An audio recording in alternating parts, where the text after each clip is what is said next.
দেশ বেচে দিয়েছে বা দেশ বেচে দেবে এরকম কথা শেখ হাসিনা বলেছিলেন। আমি আমি আমার দায়টা আমি স্বীকার করে আমি দুঃখিত। আমি মনে করেছিলাম যে তিনি বোধহয় পাগলের প্রলাপ বকছেন, এমনি রাজনৈতিক বক্তব্য ছিল। কিন্তু আমার কাছে মনে হয় না যার মাথায় একটু খিলুটিলু আছে, একটু চিন্তা ভাবনা করতে পারে, একটু বুদ্ধিশুদ্ধি আছে, সে তার বোঝার আর বাকি আছে যে দেশ বেচে দেওয়া শেষ, যা হওয়ার তা হয়ে গেছে। এখন আমি শুধু জানতে চাই নিজম মজুমদার ভাই, আসলেই কি আওয়ামী লীগ নিষিদ্ধ করা বা এটাই নাকি আয়োজন করে দৃষ্টি অন্যদিকে দেওয়ার কোনো ধান্দা তাদের আছে? আপনার কি মনে হয়? আমার এই কথাগুলো আজকে অনেকের মাথার উপর দিয়ে চলে যেতে থাকবে, বলে যে সম্ভবত আমি পলিটিক্যাল রেটরিক, কিন্তু আমি আজকে যা বলবো তা বুঝে সজ্ঞানে বলছি, যাদের দেখা তারা বুঝে নেবে। এইখানে একটা তারা আলাদা রাষ্ট্র করতে চায়। এই রাষ্ট্রটা কি বাংলাদেশকে শেষ করে ফেলার জন্য?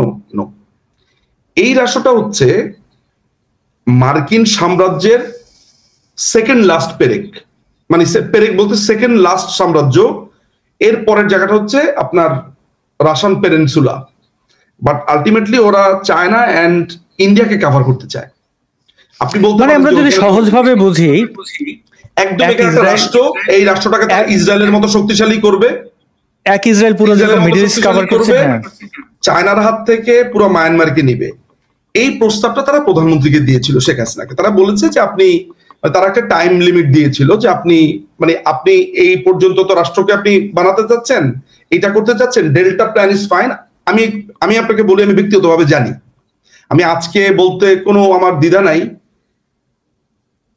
না থাকে আজকেও সেই কথাটা না বলি, তবে আমি এমন এমন জায়গাতে কাজ করেছি যে আমার এটা জানার কথা। এতটুকু শুধু আমি আপনাকে বলে রাখি, কোনোদিন যদি আমার সুযোগ হয় একদিন বলবো, আমার জীবন কাহিনীতে বলবো আমি কি করেছি না করেছি। সো আমি জিনিসটা জানি বলেই আমি অথরিটি নিয়ে বলছি। প্রধানমন্ত্রীকে আমলারা বোঝানোর চেষ্টা করেছে, প্রথমে শক্তিশালী আমলারা বোঝানোর চেষ্টা করেছে যে স্যার আপনি এটা তো আমাদের কোনো ক্ষতি হচ্ছে না, এটা ওদের যাবে।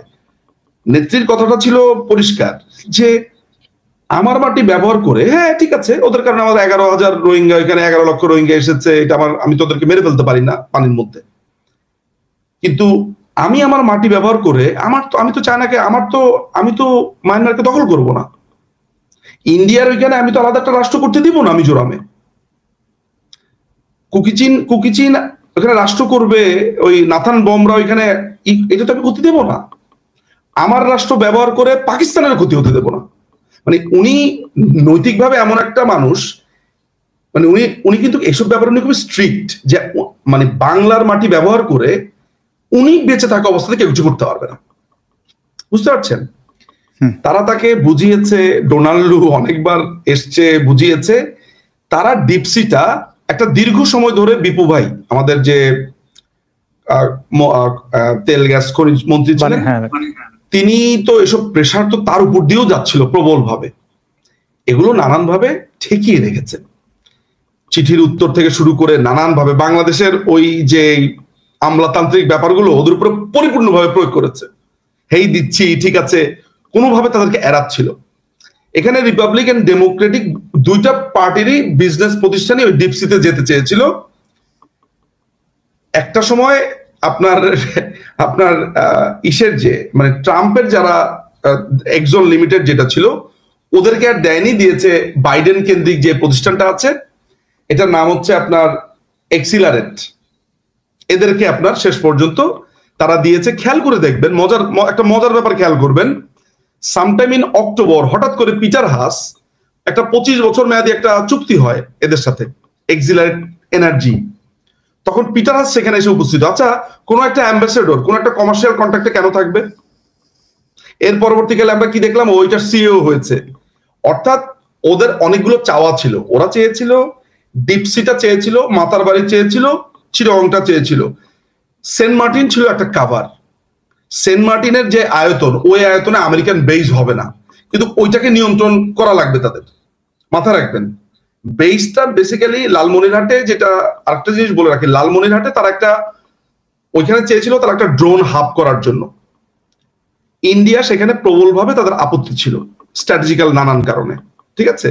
সেখানে তার্কিশ ড্রোন আসবে, সেখানে তার্কিশও এখানে করতে চেয়েছিল। মূলত ওইখানে একটা একদম পরিপূর্ণভাবে লালমনিরহাটে ওই, এখন ওইখানে কিন্তু ভারতের আপত্তি থাকতো না, কিন্তু ভারত তো আসলে জানে বারবারই, ভারত তো বাংলাদেশে বলেছে যে ধান্দাটা কোথায়। বাংলাদেশ অনেকে বলতেছে হ্যাঁ ভারতের কারণে অমুক এয়ারপোর্ট ব্যবহার করতে পারছি না, প্রায় এই কথাটা দেখবেন, এই কথা প্রায় বলতে দেখবেন। হ্যাঁ, আপনি কি মনে করেন যে এই যে সেন্ট মার্টিন বলা হয়েছে ওইখানে কি ছোটখাটো একটা সিটাডেল বানাবে, যেরকম সমুদ্র কেন্দ্রিক দখল নিরাপত্তার জন্য হয় না, ছোট ছোট দ্বীপ থাকে? ওইটা একটা ওয়াচ টাওয়ার, ওইটা আসলে বেইজের জন্য না। আমি একটা একটা করে যাচ্ছি। এখানে কক্সবাজার আর ধরেন বাংলাদেশে আমাদের নাগরিকদের জন্য প্লেন উঠানামা করবে, এরকম হলে তো ভাই কোনো কথাই নাই। কিন্তু মুশকিলটা হচ্ছে যে আমরা তো আমাদেরকে নিয়ন্ত্রণ করি না। মানে ব্যাপারটা যদি হতো যে আমরা আমাদের রাজনীতিকে নিয়ন্ত্রণ করি, এটা যদি এখন যারা প্রোগ্রাম দেখছেন তাদের যদি মনে হয় যে বাংলাদেশের রাজনীতি বাংলাদেশ নিয়ন্ত্রণ করে, তারা বোকার স্বর্গে। কিন্তু একটা মানুষ এটা নিয়ন্ত্রণ করতে চেয়েছিলেন, আপনার ভালো লাগুক আর না লাগুক, সেটা হচ্ছে মাননীয় প্রধানমন্ত্রী। উনার কথা হচ্ছে আমি বঙ্গবন্ধু কন্যা, এই দেশ মুক্তিযোদ্ধারা স্বাধীন করে এনেছে বঙ্গবন্ধু নেতৃত্বে, এই দেশকে আমি বিদেশি শক্তির হাতে তুলে দেব না। আমার মাটি ব্যবহার করে এখানে একটা আলাদা রাষ্ট্র হবে। আমলারা তাকে বুঝিয়েছেন, নানানভাবে বোঝানোর চেষ্টা করেছেন, আমাদের কি আমাদের কি, আমাদের তো কিছু হচ্ছে না। উনি বলেছেন আমাদের কি মানে এটা দখল করে নেবে চিটাগং। উনি নো বলেছেন, এরা ইলেকশন করতে দেবে না। তখন তারা হঠাৎ করে শুরু করলো দেশে মানবাধিকার নাই, মেরে দিল স্যাংশন। র্যাবকে আর চোখে পড়েনি তাদের। প্রধানমন্ত্রী যখন এটাকে নো বলে দিল করোনার সময়টাতে, নো বেইজ এখানে আমি করতে দেব না, এখানে আমি তোমাদেরকে অস্ত্র আনতে দেব না, শেষ। এরপরে নানান কাহিনীর পরে নেত্রী এটা করতে দেবেন না, কিন্তু নেত্রী বলেছে যা করার করুক, এদের যা ইচ্ছা তাই করুক, আমি দেখে নেব। ওনার একটা শক্তির জায়গা ছিল যে বাংলাদেশ আওয়ামী লীগ নেতাকর্মী, বাংলাদেশের মানুষ। কিন্তু তখন তাদের যে প্ল্যানটা হলো সেটা যেটা বলেছে যে তাকে এটা থ্রেটও দেওয়া হয়েছে যে আপনাকে উৎখাত করবো, একদম মুখের উপরে বলেছে তাকে। নেত্রীও মুখের উপর দিয়ে বলে দিয়েছে পারলে করেন, পারলে দেখেন, একদম। মানে একটা বিষয়ে আমি যদি সব ভেতরের কথা, ভেতরের গল্প, অনেক ছোট ছোট ছোট ছোট আই উইটনেস থাকে, তো ছোট ছোট ছোট ছোট কত গল্প শুনি এখন, কত ঘটনা শুনি যে উনি কিভাবে রেজিস্ট করেছেন। সরি, আপনি একটা প্রশ্ন করছিলেন আমাকে, প্রশ্ন না, আমি সরল মনেই বোঝার চেষ্টা করি, কারণ আমি আমার নিজের চোখে কিছু কিছু ঘটনা দেখেছি।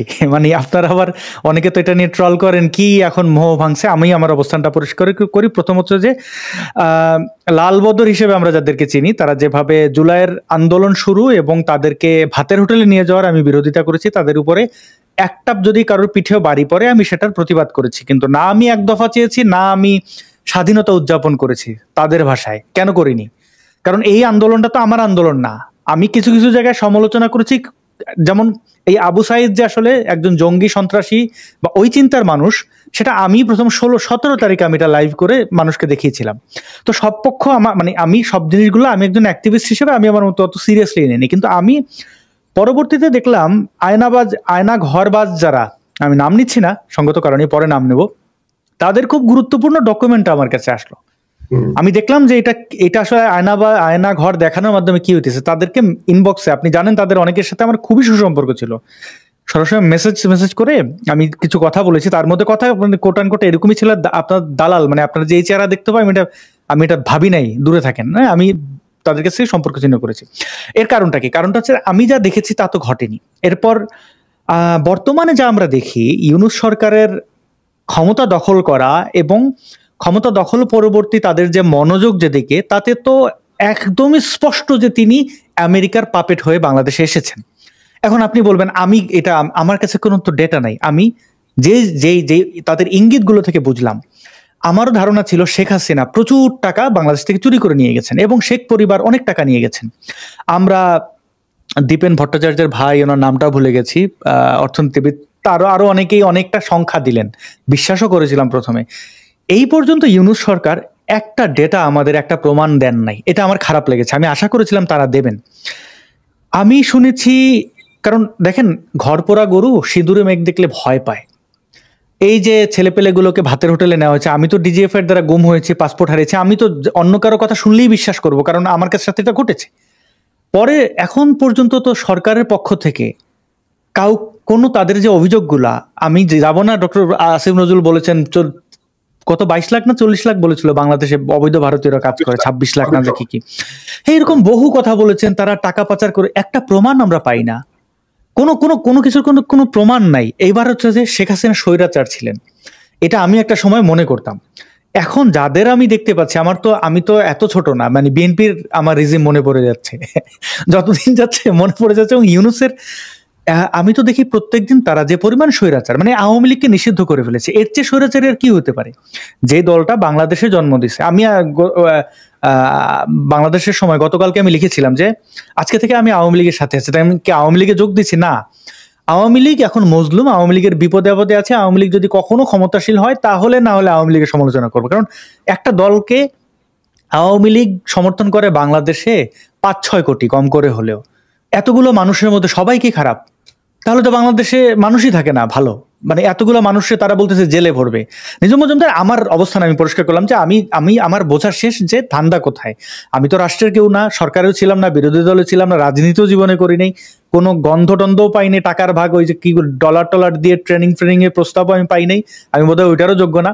হইলে না বুঝতাম যে, মানে সরাসরি পাই নাই, সমকামীদের একটা গ্রুপ থেকে অনেক আগে একটা কথা বলেছিল, সেটা আমি ইগনোর করেছি, কারণ আমার কাছে মনে হচ্ছে ফাউল কথা। এখন বুঝতে পারছি ডলার কিভাবে যায়, কিভাবে ট্রেনিং দেওয়া হয়। যাই হোক, আর নিজম ভাই, আমি যদি একটু স্পেসিফিক জানতে চাই, আপনি বলছিলেন যে এখানে একটা ইহুদি রাষ্ট্র তৈরি করা হবে বা খ্রিস্টান রাষ্ট্র করা হবে, যে কোনো, হ্যাঁ। তো এখন এইটা করার পরে কি তৌহিদি জনতারা শেখ হাসিনাকে ডাকবেন? যে মানে আমি খুব অবাক হব না হেফাজত জলিল বলেন যে না, শেখ হাসিনা ঠিক ছিলেন। এর অনেকগুলো কারণ, পাকিস্তান আমাদের উপরে গণহত্যা চালিয়েছে, পাকিস্তান এখন এদের কাছে প্রিয়। হেফাজত সরাসরি সিআইএ থেকে ফান্ডিং পাচ্ছে। সিআইএ বলেন, এরা তো সারা জীবন ফান্ডের উপরে চলেছে, এখন এটা নতুন কিছু না তাদের। এটা এখন বক্তব্য হচ্ছে ইহুদি রাষ্ট্র হলে বা খ্রিস্টান রাষ্ট্র হলে আমরা তো এখন টের পাবো না, যখন হবে তখন টের পাবো, তখন তো কিছু করার থাকবে না। কারণ আমেরিকা যদি পাকিস্তানকেও বলে উঠবে, বসবে, আমরাও আপনাকে আমি একটা তথ্য দিয়ে রাখি, সেটা হচ্ছে যে জামাতের কয়েকটা ফান্ডিং সোর্স আছে, হেফাজতের কয়েকটা ফান্ডিং সোর্স আছে। মাথায় রাখতে হবে যে বেশ কিছু সিস্টার কনসার্ন আছে। সিআইএ কি ব্যাপারটা এমন যে সিআইএ চিফ এসে আপনার হেফাজতের বাবুনগরীকে বলে দিল যে এ ধরেন আপনার হাত খরচের টাকা? এভাবে ব্যাপারটা হয় না। এটা হচ্ছে ঘুরে আসে টাকাটা। আপনি দেখবেন যে মসজিদের জন্য টাকা, অমুক করার জন্য টাকাগুলো আপনার মধ্যপ্রাচ্যের মাধ্যমে আসে। যেমন জামাতের একটা বড় ধরনের ফান্ড আসে হচ্ছে টার্কি থেকে। এরদোগান পুরো ব্যাপারটাকে পার্সোনালি ডিল করে জামাতের ব্যাপারটা। জামাতকে একটা বড় ধরনের শেল্টার দেয় হচ্ছে আমেরিকা। আমেরিকা যেটা মনে করে যে বাংলাদেশে একটা ইসলামিক দলকে বা দুইটা ইসলামিক দলকে অল দ্য টাইম রাস্তায় রাখতে হবে, জাস্ট ইনস্টেবিলিটির জন্য। এবং এটা একটা proxy war, it's for India আসলে, নট ফর বাংলাদেশ। আমি এই জন্য বলি, এবং আমি এটা বললে আমাকে বলে যে আমি নাকি বাঙালিদেরকে নিয়ে, মূলত হচ্ছে যে আমরা এমন একটা সেলফ প্যাম্পার্ড জাতি, আমাদের ধারণা হচ্ছে যে আমেরিকা সারাক্ষণ বাংলাদেশকে নিয়ে চিন্তা করে, বাংলাদেশ খুব গুরুত্বপূর্ণ, বাংলাদেশের ভূমি গুরুত্বপূর্ণ, বাংলাদেশের মানুষকে 2 টাকা দিয়েও পৌঁছে না আমেরিকা।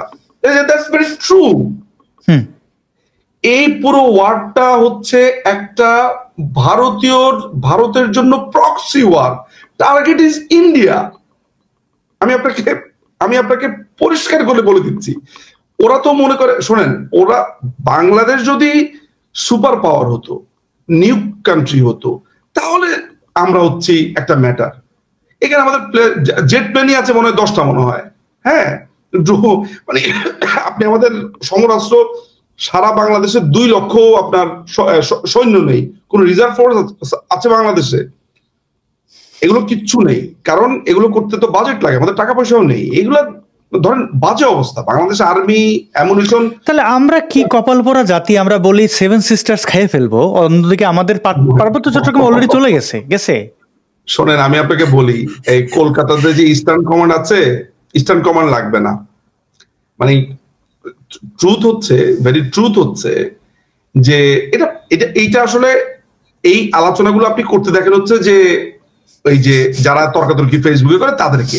আপনি বাংলাদেশের সেনাবাহিনীর একজন কর্মকর্তার সাথে কথা বলবেন, আমি নিজে জানি তারা এত সেন্সিবল, এবং আপনাকে বলে দিবে যে তিনি কতক্ষণ টিকতে পারবেন যুদ্ধে, আলটিমেটলি তার অ্যামুনিশন কি আছে। এর একটা কারণ হলো আমাদের কিন্তু আমাদের ভারত 3 দিকে থাকার কারণে মায়ানমার ঝামেলা করছে, কিন্তু আমাদের সাথে যুদ্ধ হওয়ার মতো কোনো পরিস্থিতি কখনো আরো কারো হবে না, নাই। আমরা আসলে রাষ্ট্র হিসেবে আসলে এটা বড় শিল্ডের মধ্যেই আছে। না